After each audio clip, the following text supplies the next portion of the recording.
नमस्कार। सुबह 9 बजे की तमाम अहम खबरों के साथ मैं हूं प्रीति। आइए शुरुआत करते हैं हेडलाइंस के साथ। राज्यसभा में वित्त विधेयक 2017 पर आगे की चर्चा। 40 से ज्यादा संशोधनों पर विपक्ष ने उठाए सवाल। कॉर्पोरेट चंदा और आयकर अधिकारियों को असीमित अधिकार देने के मुद्दे पर नाराजगी।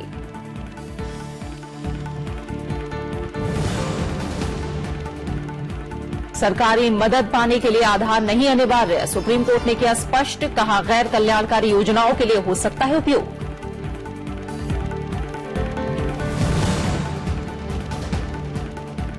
जम्मू कश्मीर के कुलगांव में आतंकी संगठन हिजबुल के 7 संदिग्ध आतंकी गिरफ्तार। लोकसभा उपचुनाव में दहशत फैलाने की थी साजिश, बडगाम में मुठभेड़ जारी।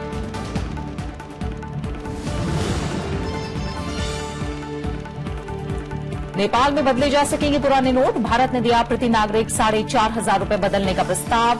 25,000 रुपए तक नोट बदलने की मांग।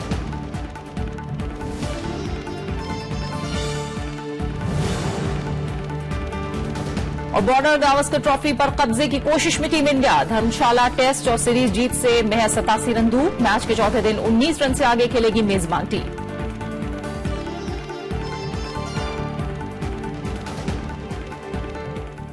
राज्यसभा में सोमवार को वित्त विधेयक पर चर्चा के दौरान विपक्ष ने कई ऐतराज जताए। विपक्ष ने एक सुर में वित्त विधेयक में सरकार के संशोधन और आधार को अनिवार्य बनाने के संबंध में आयकर विभाग को दिए गए अधिकारों की आलोचना की। कांग्रेस सांसद कपिल सिब्बल ने वित्त विधेयक पर चर्चा की शुरुआत की। उन्होंने कहा कि वित्त विधेयक में किए गए सरकार के संशोधन सही नहीं है और ये ऊपरी सदन की नजर से बचने के लिए किए गए हैं। कपिल सिब्बल ने कंपनी कानून में संशोधन पर भी ऐतराज जताया। इस दौरान तमाम विपक्ष एकजुट नजर आया। Which party it is going to, nobody will know. Even the shareholders will not know, because it will be reflected in the profit and loss account. And if it's reflected in the profit and loss account, the name of the party will not be reflected there. Only the amount will be reflected. So this is the surest way to ensure that the political party in power gets all the funding that it needs. Today Aadhaar is required for me to file my income tax return. Why is my PAN card illegal then? Why do I have a PAN card at all? Why should I have a PAN number? Sir, this Aadhaar insistence is what is leading up to the creation of a surveillance state in India. क्या आपने नियम बना दिए, क्या amendment कर दिए? Income tax में आप सारी पावर इनकम टैक्स के अधिकारियों को देते चले जा रहे हैं। चाहे जिसका घर रेड कर दे, चाहे जिसका घर सीज कर दे, चाहे जिसके अकाउंट सीज कर दे। ये तो भ्रष्टाचार को बढ़ावा आप दे रहे हैं। विपक्ष के कुछ सांसदों ने वित्त विधेयक के जरिए आईटी कानून में बदलावों पर भी नाराजगी जताई। But I am sorry to say that government has not taken the normal route, but has gone for a bypass surgery of the legislative system. Absolute majority है आपके पास, but absolute majority का दुरुपयोग मत करिए। इस तरह से दुरुपयोग अगर आप करेंगे, इतना दुरुपयोग करेंगे कि absolute majority को लेकर के आप इस तरह के कानून बनाएंगे जिसमें कि आप लोगों को न्याय भी नहीं दिलने देंगे। सत्ता पक्ष से जुड़े सांसदों ने सरकार का बचाव किया और कहा कि विपक्ष आम आदमी के हितों की अनदेखी कर रहा है। कैश ट्रांजैक्शन जो है, वो कैश ट्रांजैक्शन की जो लिमिट है उसको सरकार ने प्रतिबंधित करके व्यापार में, व्यवसाय में, लेन देन के अंदर डिजिटल लेन देन को बढ़ावा मिले, उसको सरकार ने बढ़ाने का काम किया है। वित्त विधेयक पर चर्चा मंगलवार को भी जारी रहेगी। इसके बाद वित्त मंत्री चर्चा का जवाब देंगे। विशाल दहिया, राज्यसभा टीवी, दिल्ली। वैधानिक आयोगों में खाली पड़े पदों को लेकर राज्यसभा में कल अवरोध हुआ। विपक्ष ने आरोप लगाया कि भर्तियों में देरी करके सरकार इन संवैधानिक आयोगों को कमजोर कर रही है। हालांकि सरकार ने इन आरोपों को खारिज किया। इस वजह से भोजनावकाश से पहले कार्यवाही कई बार स्थगित करनी पड़ी। राज्यसभा में सोमवार को दलित, आदिवासियों, ओबीसी और अल्पसंख्यकों से जुड़े आयोगों में खाली पद भरने में देरी का मामला बड़ा मुद्दा बना। कांग्रेस सांसद नरेंद्र बुडानिया ने शून्यकाल में ये मुद्दा उठाया। उन्होंने कहा कि अल्पसंख्यक आयोग में अध्यक्ष और सभी 5 सदस्यों के पद रिक्त हैं। इस प्रकार की संवैधानिक संस्थाओं को कमजोर किया जाएगा। इस तरह से हमारी संवैधानिक संस्थाओं को एक सोची समझी रणनीति के तहत इस प्रकार के संदेश इस देश में देना, मैं समझता हूं कि हमारे देश के प्रजातंत्र के लिए बहुत बहुत खतरनाक है। अल्पसंख्यक मामलों के मंत्री मुख्तार अब्बास नकवी ने भरोसा दिलाया कि रिक्त पद जल्द ही भरे जाएंगे। उन्होंने बताया कि जैन समुदाय के सदस्य को प्रतिनिधित्व देकर आयोग को फिर से गठित किया जाएगा। माइनॉरिटी कमीशन के मेंबर्स और माइनॉरिटी कमीशन के चेयरमैन की नियुक्ति की प्रक्रिया चल रही है। इसी बीच में जैन कम्युनिटी के माननीय सदस्यों ने, उस कम्युनिटी के लोगों ने मांग की कि इस माइनॉरिटी कमीशन में जैन समाज के लोगों का भी प्रतिनिधित्व होना चाहिए, और इसलिए हम आपको विश्वास दिलाते हैं कि माइनॉरिटी कमीशन का गठन, उसका मेंबर, उनके चेयरमैन का गठन शीघ्र होगा। सरकार के आश्वासन का विपक्षी सदस्यों पर कोई असर नहीं हुआ। विपक्ष ने आरोप लगाया कि सरकार वैधानिक आयोगों के कामकाज को लेकर गंभीर नहीं है। None of these 4 commissions, statutory commissions, are working. They have not been constituted. Neither Minorities Commission, SC, ST. No, he explained the rationale. Commission. What is the explanation, sir? Okay. इसके बाद Congress, JDU, CPM, Samajwadi party और BSP सदस्य अवरोध करने लगे। इस वजह से शून्यकाल और प्रश्नकाल नहीं चल पाया। कृति मिश्रा, राज्यसभा टीवी। वित्त मंत्री अरुण जेटली ने कल जीएसटी से जुड़े सभी 4 विधेयक लोकसभा में पेश किए। विधेयकों पर चर्चा के बाद इन्हें पारित किया जा सकता है। जीएसटी में 40% की अधिकतम टैक्स रेट रखी गई है। वहीं कर चोरी पर गिरफ्तारी जैसे प्रावधान भी हैं। वित्त मंत्री अरुण जेटली ने सोमवार को central GST, integrated GST, union territory GST और कॉम्पेंसेशन जीएसटी बिलों को एक के बाद एक लोकसभा में पेश किया। संसद से मंजूरी के बाद राज्य विधानसभाओं से स्टेट जीएसटी बिल पारित कराने की प्रक्रिया शुरू होगी। स्टेट जीएसटी को भी केंद्रीय जीएसटी विधेयक मॉडल के तौर पर तैयार किया गया है। इंटीग्रेटेड जीएसटी में वस्तु और सेवाओं की एक राज्य से दूसरे राज्य में आवाजाही से जुड़े प्रावधान हैं। Madam, I seek move to introduce a bill to make a provision for the levy of collection of taxes on interstate supply of goods and services or both by the central government and for matters connected therein or incidental thereto. हालांकि विपक्ष ने सवाल उठाया कि चारों विधेयक सोमवार की कार्यसूची में शामिल नहीं थे।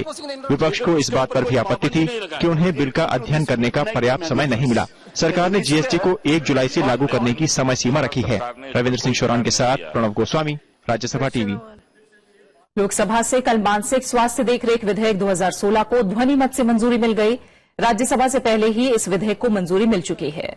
विधेयक पर लोकसभा में हुई चर्चा का जवाब देते हुए केंद्रीय स्वास्थ्य मंत्री जेपी नड्डा ने कहा कि 1987 का पुराना कानून संस्था आधारित था, लेकिन नए विधेयक में मरीज को और समाज को उसके इलाज के अधिकार दिए गए हैं। उन्होंने कहा कि इस विधेयक के लागू होने के बाद आत्महत्या के प्रयास को अपराध की श्रेणी से बाहर माना जाएगा। नड्डा ने कहा कि राज्य मानसिक स्वास्थ्य कार्यक्रम को लागू करने के लिए बाध्य होंगे और व्यक्ति को इलाज का अधिकार मिलेगा। विधेयक को 120 से ज्यादा संशोधनों के साथ पारित किया गया है।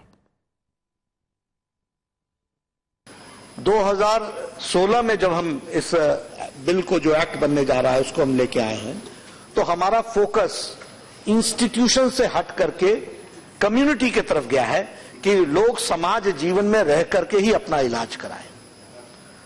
दूसरी बात, इंस्टीट्यूशन से हट करके अब पावर्स एम्पावर करने की बात जो है, जो ताकत देने की बात है, वह ताकत पेशेंट को मिलना चाहिए। उत्तर प्रदेश में मीट कारोबारियों की बेमियादी हड़ताल जारी है। उनका आरोप है कि बूचड़खानों पर मनमाने तरीके से कार्रवाई करने से उनके सामने रोजगार का संकट खड़ा हो गया है। वहीं सरकार ने साफ किया है कि वैध बूचड़खानों पर कोई कार्रवाई नहीं की जाएगी। चिकन और अंडे की दुकानों को बंद करने का कोई निर्देश नहीं दिया गया है। उत्तर प्रदेश में अवैध बूचड़खानों पर कार्रवाई के विरोध में मीट व्यापारी हड़ताल पर हैं। इनका आरोप है कि नगर निगम और जिला प्रशासन मनमाने तरीके से कार्रवाई कर रहा है। ये जो वैध स्लॉटर हाउस था उसको भी बंद कर दिया। 3 लाख लोग कानपुर के जो इस कारोबार से जुड़े हुए हैं वो पूरी तरीके से 1 हफ्ते से पीड़ित हैं। उनके घर में भुखमरी हो रही है। अब जो है कि मुर्गा मछली तक की दुकानें बंद करवा दी गई हैं। जिनके पास लाइसेंस होते हैं जब भी बंद करवा रखी है पुलिस ने। बूचड़खानों पर कार्रवाई और मीट व्यापारियों की हड़ताल के चलते होटलों और रेस्टोरेंट को भी मीट नहीं मिल पा रहा है। कोई तो सूरत ऐसी बने कि भाई जिससे छोटे दुकानदारों को तो मीट मिले, जो कारोबार है वो अपना चलता रहे। उससे ये है कि भाई 1-2 का तो परिवार है नहीं, इसमें कितने परिवार पलते हैं इससे। जो हमारी दुकान है मटन की, चिकन की या बड़े की, बफेलो की, जिसकी भी है, उनके लिए हम कहाँ से मीट लाएंगे? दूसरी स्टेट से तो लाएंगे नहीं, मीट तो यहीं से करेंगे ना। अवैध बूचड़खानों पर कार्रवाई का असर इस पेशे से जुड़े लाखों लोगों की रोजी रोटी पर पड़ा है। इनका खुद का मानना है कि अवैध जो स्लॉटर हाउस है उनसे इनकी छवि को ज्यादा नुकसान पहुंचता है, लेकिन साथ ही साथ इनकी मांग ये भी है कि जिनका रोजगार छिना है सरकार को उनके लिए कोई न कोई वैकल्पिक रोजगार की भी व्यवस्था करनी चाहिए। उत्तर प्रदेश सरकार ने साफ किया है कि कार्रवाई केवल अवैध बूचड़खानों पर ही है। मंत्री और राज्य सरकार के प्रवक्ता सिद्धार्थनाथ सिंह ने कहा कि चिकन और अंडे की दुकानों को बंद करने का निर्देश नहीं दिया गया है। साथ ही उन्होंने अधिकारियों को कार्रवाई के दौरान संयम बरतने की हिदायत दी। जो कार्रवाई है वो अवैध बुचड़खानों के ऊपर ही है। अवैध जिनके पास लाइसेंस है उनको डरने की आवश्यकता नहीं है और न ही कोई आदेश या निर्देश है चिकन या अंडे की दुकानों को बंद करने का। मीट कारोबारियों के एसोसिएशन का आरोप है कि लाइसेंस के लिए कई डीलरों ने आवेदन किया है, लेकिन कई सालों से इस पर कोई सुनवाई नहीं हुई है। ऐसे में अवैध बूचड़खाने बंद करने से लाखों लोग बेरोजगार हो गए हैं। Bureau report, Rajya Sabha TV. वहीं बूचड़खानों पर कार्रवाई का मामला लोकसभा में भी उठा। वाणिज्य और उद्योग मंत्री निर्मला सीतारमण ने उत्तर प्रदेश सरकार का बचाव करते हुए कहा कि सिर्फ अवैध बूचड़खानों पर ही कार्रवाई की जा रही है। What is being done in Uttar Pradesh is about the illegal slaughterhouses. And in that, I'm sure even the honourable member wouldn't want illegal any matter of export, be it meat, be it anything else. We don't want anything happening illegally. And the Chief Minister himself has stated it very clear. He's talking about illegal houses being shut. Supreme court ने कहा है कि कल्याणकारी योजनाओं के लिए आधार को अनिवार्य नहीं बनाया जा सकता। हालांकि बैंक खाते खोलने और आयकर रिटर्न जैसे कामों के लिए आधार मांगने में कोई दिक्कत नहीं है। मुख्य न्यायाधीश JS खेहर की अगुवाई वाली पीठ ने कल ये बात कही। कोर्ट ने कहा कि आधार से जुड़े मसलों की सुनवाई के लिए 7 जजों की खंडपीठ जरूरी है, लेकिन इस पर बाद में फैसला लिया जाएगा। कई याचिकाओं में आरोप लगाया गया है कि धीरे धीरे सभी कल्याणकारी योजनाओं के लिए आधार को अनिवार्य बनाया जा रहा है, जबकि सुप्रीम कोर्ट कई आदेशों में कह चुका है कि आधार को अनिवार्य नहीं बनाया जा सकता। हालांकि सरकार ने कहा है कि वो आधार को अनिवार्य नहीं बना रही है। We are not making it mandatory. Nobody will be deprived of benefits only on the ground that he doesn't have Aadhaar. We are also making provision to give Aadhaar. A. B. We are also, in case there is no facility immediately, his application is itself is good enough. Supreme court ने केंद्र से किसानों की आत्महत्या रोकने के लिए योजना की जानकारी मांगी है। कोर्ट ने इसे गंभीर मामला मानते हुए 4 हफ्ते में जवाब देने को कहा है। कोर्ट ने कहा कि सरकार ऐसी योजना सामने रखे जिसमें इस समस्या को जड़ से खत्म किया जा सके। शीर्ष अदालत ने केंद्र से कहा है कि वो राज्यों की राय भी ले, क्योंकि खेती राज्य का विषय है। वहीं केंद्र सरकार ने बताया कि वो आत्महत्याएं रोकने के लिए सभी जरूरी कदम उठा रही है। इनमें सीधे किसानों से खरीद, बीमा कवरेज बढ़ाना, कर्ज देना और फसलों के नुकसान पर मुआवजा शामिल है। एक एनजीओ की याचिका पर कोर्ट का यह आदेश आया। याचिका में आरोप लगाया गया है कि करीब 3000 किसानों ने आत्महत्या की है। सुप्रीम कोर्ट ने मुंबई की एक महिला के 27 हफ्ते के गर्भ को गिराने की इजाजत देने से इनकार कर दिया है। मेडिकल रिपोर्ट देखने के बाद अदालत ने यह फैसला सुनाया। अदालत ने पूछा कि आखिर गर्भ गिराने के मामले मुंबई से ही क्यों आ रहे हैं। अदालत ने मुंबई के KEM अस्पताल की मेडिकल टीम की रिपोर्ट में पाया कि बच्चा पैदा करने में महिला की जान को कोई खतरा नहीं है। साथ ही रिपोर्ट में कहा गया कि महिला के गर्भ में पल रहे बच्चे में कुछ शारीरिक अनियमितताएं हैं, लेकिन संभव है कि बच्चा जिंदा जन्म ले। मेडिकल रिपोर्ट में कहा गया है कि 27 हफ्ते के गर्भ को गिराना उचित नहीं है। रिपोर्ट पर गौर करने के बाद पीठ ने महिला को गर्भ गिराने की इजाजत देने से इनकार कर दिया। जम्मू कश्मीर में मुसलमानों को अल्पसंख्यक का दर्जा मिलना चाहिए या नहीं, इस मसले पर सुप्रीम कोर्ट ने केंद्र और राज्य सरकार को साथ बैठकर फैसला करने के लिए कहा है। सोमवार को सुप्रीम कोर्ट ने दोनों सरकारों को निर्देश देते हुए 4 हफ्ते में रिपोर्ट जमा करने को कहा। जम्मू कश्मीर में अल्पसंख्यक हिंदुओं को भी प्रधानमंत्री योजनाओं और सरकारी योजनाओं के तहत सुविधाएं देने की मांग वाली याचिका पर सुनवाई के दौरान अदालत ने यह बात कही। इससे पहले याचिका पर सुप्रीम कोर्ट ने नोटिस जारी करके केंद्र और राज्य सरकार से जवाब मांगा था। याचिका के तहत राज्य में हिंदू आबादी को अल्पसंख्यक और मुस्लिम आबादी को बहुसंख्यक बताया गया है। याचिकाकर्ता के मुताबिक राज्य में 68% मुसलमान लोगों को ही अल्पसंख्यक के तहत फायदा मिल रहा है, याचिका में मांग की गई है कि राज्य के सभी हिंदुओं को भी ये सुविधाएं मिलनी चाहिए। सुप्रीम कोर्ट ने केंद्र सरकार को जम्मू कश्मीर में पैलेट गन के इस्तेमाल की जगह दूसरे विकल्पों पर विचार करने का निर्देश दिया है। Jammu Kashmir high court bar association की अपील पर कोर्ट ने यह निर्देश दिया। मुख्य न्यायाधीश जस्टिस जेएस खेहर की अध्यक्षता वाली पीठ ने कश्मीर में प्रदर्शनों के दौरान लोगों के जख्मी होने पर भी चिंता जताई। कोर्ट ने अटॉर्नी जनरल मुकुल रोहतगी को प्रदर्शनों से निपटने के लिए उठाए जाने वाले कदमों की भी जानकारी मांगी। इसके अलावा पैलेट गन का विकल्प तलाशने के लिए गठित विशेषज्ञ समिति की रिपोर्ट भी दाखिल करने के लिए कहा है। मामले की सुनवाई 10 अप्रैल को होगी। आप बने रहे हमारे साथ, हम लौट रहे हैं एक छोटे से ब्रेक के बाद।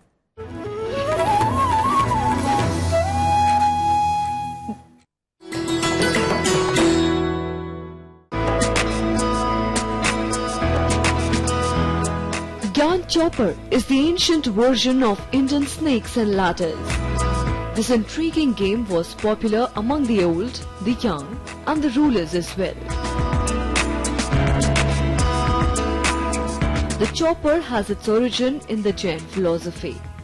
It tells the story of virtue, symbolized by the ladders, rewarded, while the vices shown by the snakes are punished. Each square in turn also narrates some message of wisdom.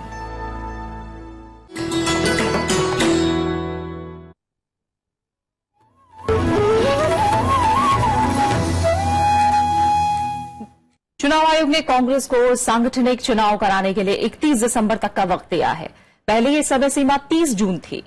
Party की तरफ से दलील दी गई कि समय बहुत कम बचा है, लिहाजा पार्टी ने चुनाव आयोग से चुनाव की प्रक्रिया पूरा कराने के लिए और 6 महीने का वक्त मांगा था।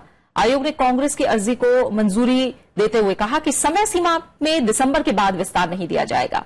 कांग्रेस महासचिव जनार्दन द्विवेदी ने अपने पत्र में यह दलील भी दी कि चुनाव आयोग की समय सीमा का पालन करना संभव नहीं है, क्योंकि पार्टी की कार्यकारी समिति ने सोनिया गांधी को 31 दिसंबर तक अध्यक्ष पद पर बने रहने देने का प्रस्ताव किया था। उत्तर प्रदेश में हार के बाद कांग्रेस के संगठन में बदलाव शुरू करने को लेकर वरिष्ठ पार्टी नेतृत्व के बीच चिंता पहले ही सामने आ चुकी है। समाजवादी पार्टी के वरिष्ठ विधायक और पूर्व मंत्री रामगोविंद चौधरी उत्तर प्रदेश विधानसभा में नेता प्रतिपक्ष होंगे। पार्टी प्रमुख अखिलेश यादव ने सोमवार को उनके नाम का चुनाव किया। रामगोविंद चौधरी को समाजवादी पार्टी विधायक दल का नेता भी बनाया गया है। 70 साल के गोविंद चौधरी 8 बार विधायक रह चुके हैं। फिलहाल वो बलिया जिले के बांसडीह सीट से विधायक हैं। वो एसपी सरकार के दौरान बाल विकास और पोषण मंत्री भी रहे हैं। चौधरी को आजम खान और शिवपाल सिंह यादव जैसे दिग्गजों पर तरजीह देते हुए ये जिम्मेदारी दी गई है। 2 महीने पुराने एक मामले में मधेपुरा से सांसद और जन अधिकार पार्टी के राष्ट्रीय अध्यक्ष पप्पू यादव को गिरफ्तार कर लिया गया है। पप्पू यादव को पटना के मंदिर क्षेत्र स्थित उनके आवास से कल रात गिरफ्तार किया गया। प्रदर्शन और विधानसभा घेराव के दौरान उनके समर्थकों और पुलिस के बीच झड़प हुई। पुलिस को प्रदर्शनकारियों को हटाने के लिए आंसू गैस के गोले छोड़ने पड़े और लाठीचार्ज करनी पड़ी। प्रदर्शनकारियों ने भी पुलिस पर पथराव किया था। झड़प में दोनों तरफ के करीब 1 दर्जन से ज्यादा लोग घायल हो गए। घटना के फौरन बाद पुलिस ने पप्पू यादव समेत उनके समर्थकों पर एफआईआर दर्ज की। गिरफ्तारी के लिए कई जगहों पर छापेमारी भी की। जम्मू कश्मीर के बडगाम में सुरक्षा बलों के साथ आतंकवादियों की मुठभेड़ जारी है। पुलिस ने आतंकवादियों को घेर लिया है। आज सुबह बडगाम जिले के चडुरा इलाके में आतंकियों ने सुरक्षा बलों पर फायरिंग शुरू की, जिसके बाद से सुरक्षा बलों और आतंकियों के बीच मुठभेड़ जारी है। कहा जा रहा है कि आतंकी बीती रात पुलिसकर्मियों के घर पर हुए हमले से जुड़े हो सकते हैं। सोमवार रात शोपिया जिले में संदिग्ध आतंकियों ने 2 पुलिसकर्मियों के घर पर गोलीबारी की थी। हालांकि हमले में कोई घायल नहीं हुआ है। जानकारी के मुताबिक आतंकियों ने एएसआई दिलबर अहमद और कांस्टेबल रियाज अहमद के कीगाम इलाके में स्थित घरों को निशाना बनाया। आतंकियों ने घर की खिड़कियों को तोड़ा और गाड़ियों को भी नुकसान पहुंचाया। आपको बता दें कि रविवार रात को ही अनंतनाग जिले में पीडीपी नेता फारूक अंद्राबी के घर पर हमला हुआ था। आतंकियों ने उनके घर पर गोलीबारी करते हुए घर में घुसने की कोशिश की। इस हमले में 2 सुरक्षाकर्मी घायल हो गए थे। दूसरी तरफ सुरक्षा बलों ने हिजबुल मुजाहिदीन के 7 संदिग्ध आतंकियों को गिरफ्तार किया है। जम्मू कश्मीर के कुलगाम जिले से पकड़े गए आरोपी अगले महीने होने वाले लोकसभा उपचुनाव के मद्देनजर दहशत फैलाने की फिराक में थे। सुरक्षा बलों ने इन आतंकियों के पास से बड़ी मात्रा में गोला बारूद भी बरामद किया है। शनिवार रात को कुलगाम जिले में ही आतंकवादियों ने सुरक्षा बलों के एक कैंप पर गोलियां बरसाई थी। इससे पहले इस मॉड्यूल के सरगना जुबैर को सुरक्षा बलों ने 23 मार्च को पकड़ा था। जुबैर के नेतृत्व वाले हिजबुल मॉड्यूल ने ही 19 मार्च को बिजबिहाड़ा में सुरक्षा बलों पर हमले की नाकाम कोशिश की थी। श्रीनगर और अनंतनाग लोकसभा सीट पर 9 और 12 अप्रैल को चुनाव होना है। उनका मकसद इलेक्शन को मद्देनजर सिक्योरिटी पर्सनल को टारगेट करना, उनको किल करना और उस तरह से एक अटेम्प्ट भी उन्होंने किया हुआ है और यहाँ पे हालात को खराब करना था। केरल सरकार ने पूर्व परिवहन मंत्री A.K. शशिचंद्रन पर लगे यौन दुर्व्यवहार के आरोपों की न्यायिक जांच कराने का फैसला किया है। मुख्यमंत्री पिनाराई विजयन ने कल यह ऐलान किया। जांच करने वाले जज के नाम का ऐलान बुधवार को होगा। आरोपी मंत्री ने रविवार को इस्तीफा दे दिया था। हालांकि उन्होंने खुद पर लगे आरोपों को निराधार बताया। उन्होंने मुख्यमंत्री पिनाराई विजयन से मिलकर अपना पक्ष रखा। शशिचंद्रन ने कहा कि मीडिया में सामने आया महिला से बातचीत का ऑडियो फर्जी है। भारत में बंद हो चुके 500 और 1000 रुपए के पुराने नोट नेपाल में बदले जा सकेंगे। इस मुद्दे पर आरबीआई और नेपाल के सेंट्रल बैंक के बीच बातचीत चल रही है। रविवार को नेपाल राष्ट्र बैंक के अधिकारियों की भारतीय अधिकारियों के साथ बैठक भी हुई। पीटीआई की खबर के मुताबिक पुराने नोट बदलने की सीमा प्रति नेपाली नागरिक 4500 रुपए तक होगी। भारत की तरफ से की गई पेशकश के मुताबिक पुराने नोट रखने वाले लोगों को पहले बैंक या वित्त संस्थान में खाता खोलना होगा। इसके बाद नेपाल राष्ट्र बैंक की तरफ से जमा हुई रकम का ब्यौरा वेरिफिकेशन के लिए आरबीआई के पास भेजा जाएगा। भारत सरकार ने नेपालियों को 25,000 रुपए तक भारतीय करेंसी रखने की मंजूरी दी हुई है। लिहाजा नेपाल की तरफ से इतनी ही लिमिट की नकदी बदलने की सुविधा दिए जाने की मांग की गई है। नेपाल का सेंट्रल बैंक दावा कर रहा है कि उसके बैंकों और फाइनेंशियल इंस्टीट्यूट्स के पास करीब 3.5 करोड़ रुपए के भारतीय नोट जमा हैं। अमेरिका के राष्ट्रपति डोनाल्ड ट्रंप ने सोमवार को प्रधानमंत्री नरेंद्र मोदी से फोन पर बात करके हाल के विधानसभा चुनाव में जीत पर बधाई दी। व्हाइट हाउस के प्रेस सचिव सीन स्पाइसर ने इस बात की जानकारी दी है। प्रधानमंत्री नरेंद्र मोदी की अगुवाई में बीजेपी ने 5 में से 4 राज्यों के विधानसभा चुनाव में जीत दर्ज की। उत्तर प्रदेश, उत्तराखंड, गोवा और मणिपुर में बीजेपी की सरकार बनी है। हालांकि पंजाब में कांग्रेस ने सरकार बनाई। नोटबंदी के फैसले के बाद 5 राज्यों में हुए विधानसभा चुनाव को मोदी की लोकप्रियता पर जनमत संग्रह के रूप में देखा जा रहा है। भारतीय मूल के व्यक्ति पर हमले के मामले में ऑस्ट्रेलिया की पुलिस ने जांच शुरू कर दी है। जांच में पुलिस पता लगाएगी कि यह नस्लीय हमला था या नहीं। पुलिस ने इस तरह के हमलों को गंभीर बताया। प्रत्यक्षदर्शियों के बयान दर्ज करके पुलिस मामले के हर पहलू की जांच कर रही है। केरल के रहने वाले ली मैक्स जॉय नाम के शख्स के साथ तस्मानिया स्टेट के एक रेस्टोरेंट में मारपीट की गई। आरोपों के मुताबिक 5 युवाओं के एक समूह ने जॉय पर नस्लीय टिप्पणी भी की। हमला करने वालों में एक लड़की भी शामिल थी। आरोपियों को सजा दिलाने के लिए जॉय ने भारतीय विदेश मंत्रालय से दखल की अपील भी की है। बांग्लादेश के सिलहट में सुरक्षा बलों ने सैन्य अभियान के दौरान आईएस के सभी 4 आतंकियों को मार गिराया है। मारे गए आतंकियों में एक महिला भी शामिल है। आतंकी 5 मंजिला इमारत में छिपे थे। बांग्लादेश की कमांडो फोर्स ने शुक्रवार से इस इमारत की घेराबंदी कर रखी थी। 4 दिन से जारी अभियान के दौरान सुरक्षा बलों ने आतंकियों को पकड़ने के लिए इमारत में घुसने की कोशिश की थी, लेकिन आतंकियों ने लोगों को निशाना बनाकर बम फेंके। 2 जोरदार बम धमाकों में 6 लोगों की मौत हो गई, जबकि 40 से ज्यादा लोग घायल हो गए थे। अभियान अभी भी जारी है। लोकसभा अध्यक्ष सुमित्रा महाजन ने कल संसद भवन परिसर में नामीबिया के नेशनल असेंबली के स्पीकर प्रोफेसर पीटर एच टाटजारेवी से मुलाकात की। मुलाकात के दौरान दोनों देशों के द्विपक्षीय रिश्तों की अच्छे माहौल में चर्चा की गई। वहीं सुमित्रा महाजन ने इस मौके पर इंडिया अफ्रीका फॉरेन समिट का भी जिक्र किया। नामीबिया के नेशनल असेंबली के स्पीकर के साथ 7 सदस्यीय प्रतिनिधिमंडल भारत के दौरे पर है।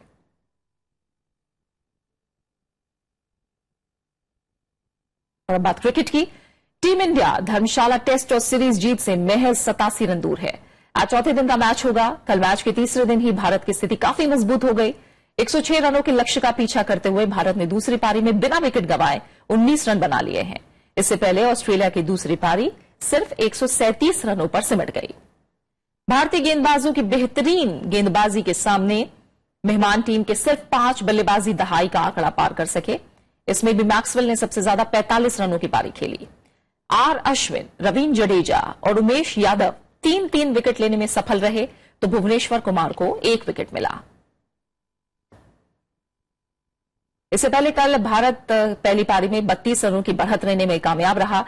भारत ने 6 विकेट पर 248 रनों से आगे शुरुआत की। जडेजा के अर्धशतक और साहा के 31 रनों की बदौलत भारत ने पहली पारी में 332 रन बनाए। जडेजा ने 63 रनों की पारी में 4 चौके और 4 छक्के लगाए। 7वें विकेट के लिए दोनों के बीच 96 रनों की महत्वपूर्ण साझेदारी हुई। 4 मैचों की सीरीज में दोनों टीमें एक-एक मैच जीत चुकी हैं। अगर भारत मैच जीतने में कामयाब रहता है तो उसका बॉर्डर गावस्कर ट्रॉफी पर कब्जा हो जाएगा।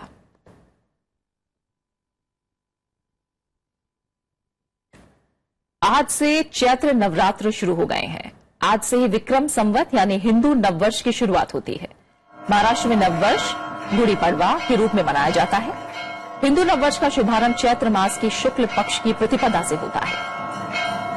दिल्ली, मुंबई समेत देश भर में देवी मंदिरों में सुबह से ही श्रद्धालुओं की कतार लगी है।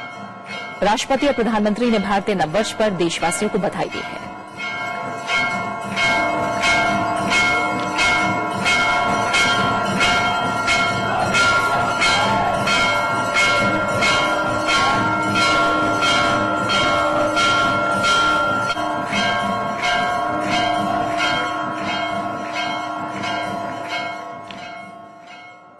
और अब आखिर में हेडलाइंस। राज्यसभा में वित्त विधेयक 2017 पर आगे की चर्चा। 40 से ज्यादा संशोधनों पर विपक्ष ने उठाए सवाल। कॉर्पोरेट चंदा और आयकर अधिकारियों को असीमित अधिकार देने के मुद्दे पर नाराजगी।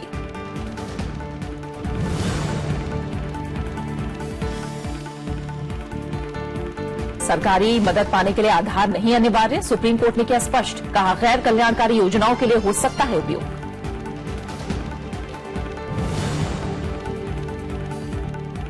जम्मू कश्मीर के कुलगाम में आतंकी संगठन हिजबुल के 7 संदिग्ध आतंकी गिरफ्तार। लोकसभा उपचुनाव में दहशत फैलाने की थी साजिश। बडगाम में मुठभेड़ जंग।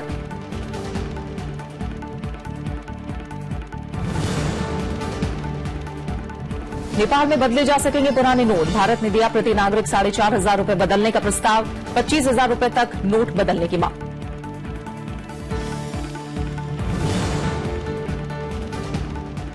और बॉर्डर गावस्कर ट्रॉफी पर कब्जे की कोशिश में टीम इंडिया। धर्मशाला टेस्ट और सीरीज जीत से महज 87 रन दूर।